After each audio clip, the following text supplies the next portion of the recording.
My Snapchat was playing, y'all. Hello, my name is Anissa Valu, and today I'm back with another true crime video. Y'all, I'm sorry that I didn't record last week, but I'm back. So let's get into it. I will talk to y'all at the end of the video like I used to do anyways, but let's get to the video. Not the video. The case I've chosen is Crystal Faye Todd. She was a 17-year-old girl.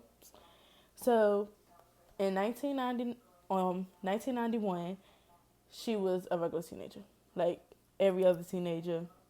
She hung out with friends. She went to parties. She probably got in a little bit of trouble. She was a normal teenager. She was a senior in high school. So in 1991, November 16th, she went to her grandmother's birthday party. So, normal teenagers, they don't want to be there all day. It was just mostly older women there, so she probably didn't want to just be the only young person there. So around 7 o'clock, she ended up leaving. She kissed her mom and left and met some friends with the mom.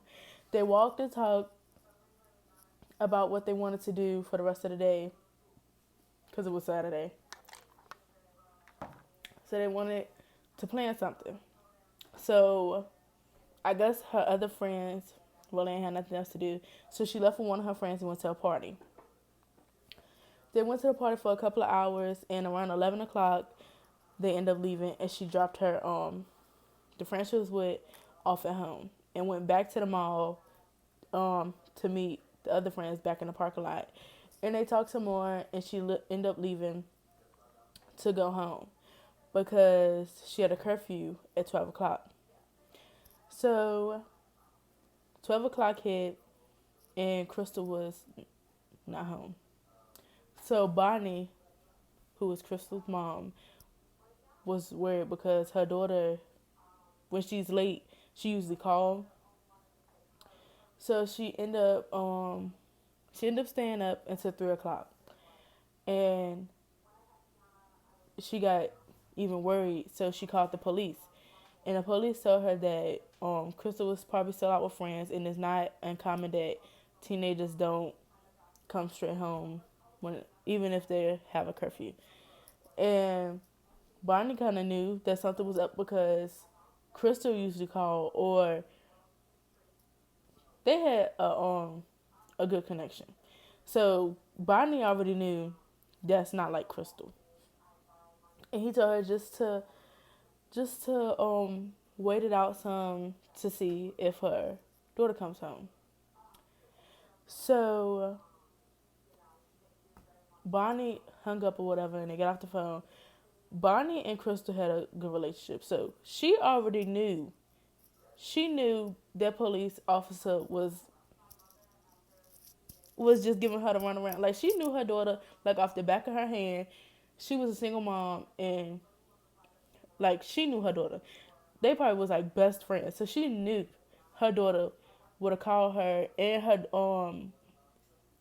daughter tells her everything. So she knew that her daughter was not just out passing her curfew, but she just waited it out anyways. So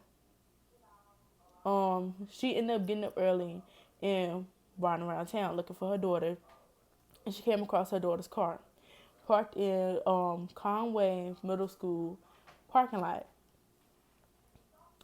So she got out and she looked at her daughter's car. Her daughter's car was locked, and her purse was inside the car. So she knew something was wrong because I'm pretty sure most of the time girls don't leave their purse in the car. So she called the police again. That was around 8 o'clock, and so he came out.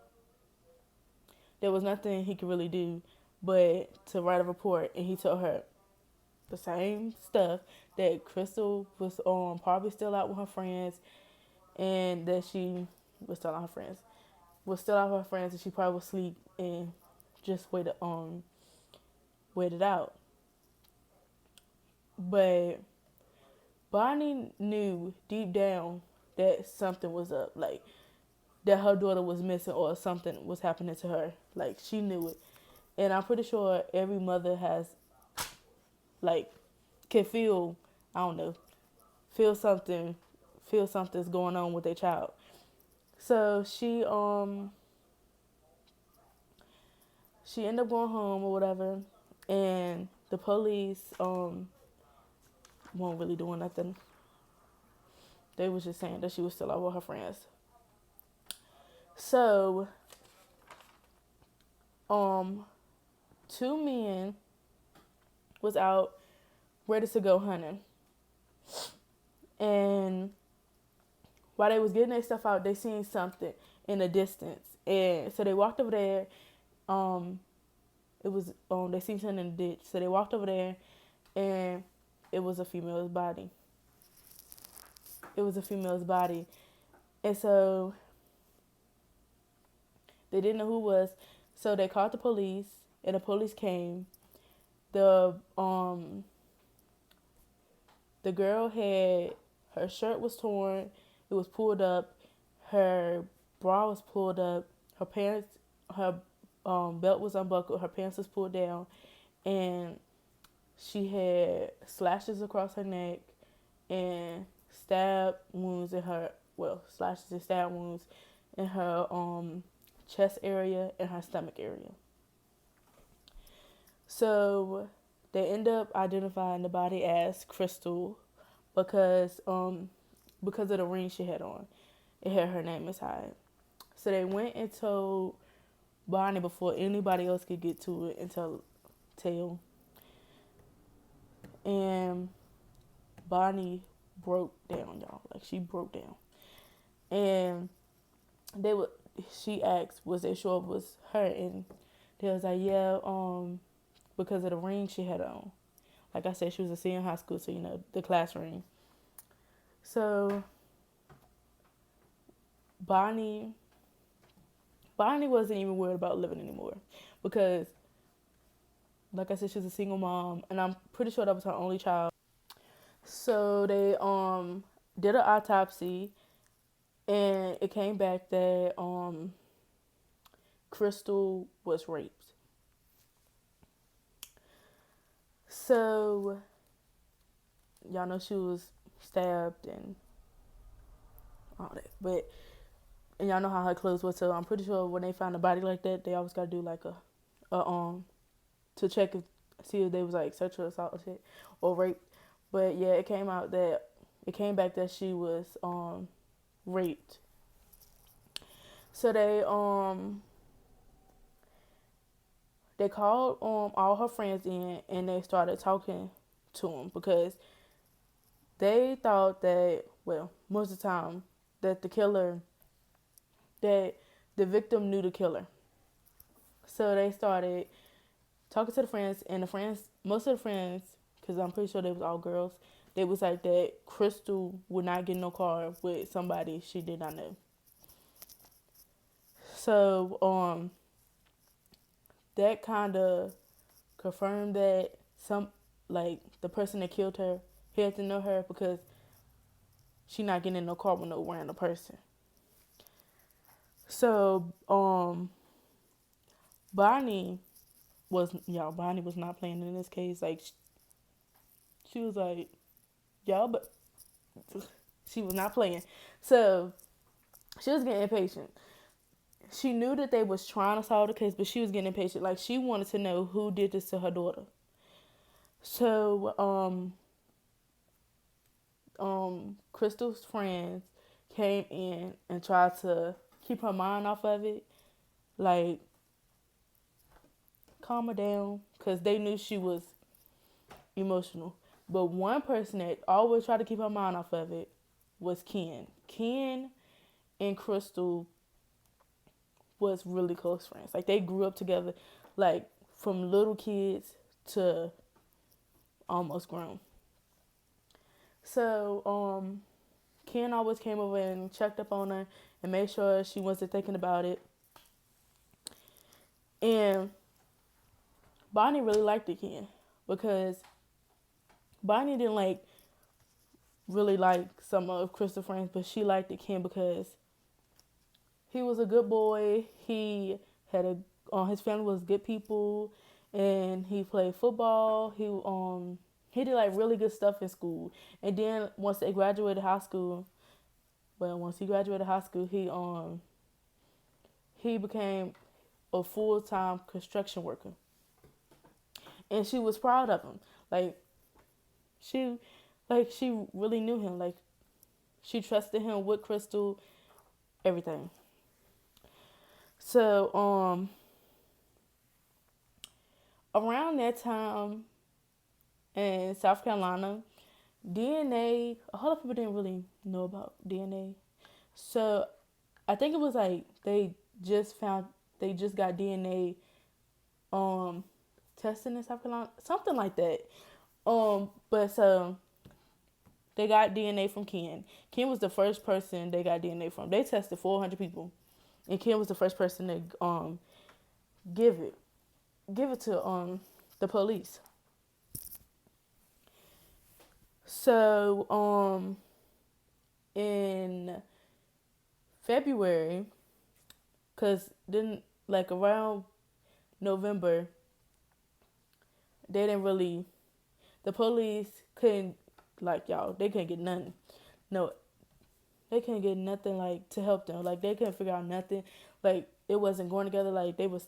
I guess they were just in a block. Like they couldn't figure out like who did this to Crystal. So in February, they got a call. Yeah, was it February? Yeah, they got a call from the SLED, and they said that they got a DNA match, and a DNA match Ken, Crystal's closest friend, the closest friend. So they brought Ken in for interrogation, y'all, and he broke down and he said that him and Crystal was together and they had sex, but he didn't use protection. And I guess she didn't know he didn't use protection. That's what he said. He she didn't know, and that when they finished and she seen that he had no protection on, that she said if she got pregnant, she was gonna say that he raped her. So he ends up hitting her and pulling her out the car and stabbing her and threw her in the ditch. And he said once he figured out what he did, he pulled off, threw the knife out, and went home. Y'all, I don't think that's a real story, but I'm going to tell y'all after I finish saying everything else. So the police went in to Ken's house. They went in to search his house and found crystal keys and newspaper clippings of the murder of Crystal. Y'all, before I tell y'all, he was found guilty, but before I even finish saying all that, he was the person that helped carry her casket when she died. He was at her mom's house like he didn't do anything. And then, y'all, years before, I don't think it was years, it had to be like around the same time. He asked these girls, he was driving, he asked these girls something, and they came over to the car, and he exposed himself to them. And y'all, I'm ready. Let me tell y'all this before I tell y'all the rest. So in January 1993, he was sentenced to life in prison. So in February of 2022, he gets a chance for parole. But this part makes me mad. His mom doesn't think her son is guilty. I think he guilty, and I don't think that's even the real story. I think he I think he got Crystal to get in the car. He probably, you know how like sometimes you be talking to your friend in the parking lot, or y'all meet up with somebody and y'all get in the same car and y'all just be talking, and I feel like she did that, and he pulled off with her, and he ended up raping her and killing her, or she got in the car with him. They probably was going to get something to eat. He asked for sex. She said no. He ended up raping her and killing her. And she probably was going to tell. And that's why he killed her. But the mama, his mama, said that her son ain't do it. But he exposed himself to 2 girls at the library. And I think he did something else, but I don't even know. I think he did like something else dealing with women, not women, but like young girls that he ain't had no business doing. But, and then she gonna say he not guilty. She gonna say he not guilty. And then like he was all up in Crystal's mama's face, like he didn't do nothing. And Crystal mom Bonnie was trying to figure out like why was he so nervous when he gave the DNA sample. Well, no, get a DNA sample, but she trusted him. She really trusted him. Like they grew up together, and like little kids,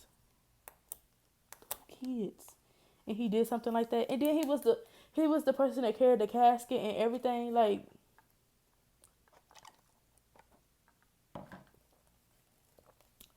y'all, that just. But there is a place for people like that. So hopefully he does not end up getting out of jail. But if he gets out of jail, he has to register as a sex offender. Hopefully he doesn't get out of jail. He needs to stay in there for the rest of his life. The rest of his life. Because I feel like if he get out, he can do the same thing over again. If he already did it, I thought he probably thought he was gonna get away with it. That's what he did. He thought he was gonna get away with it. But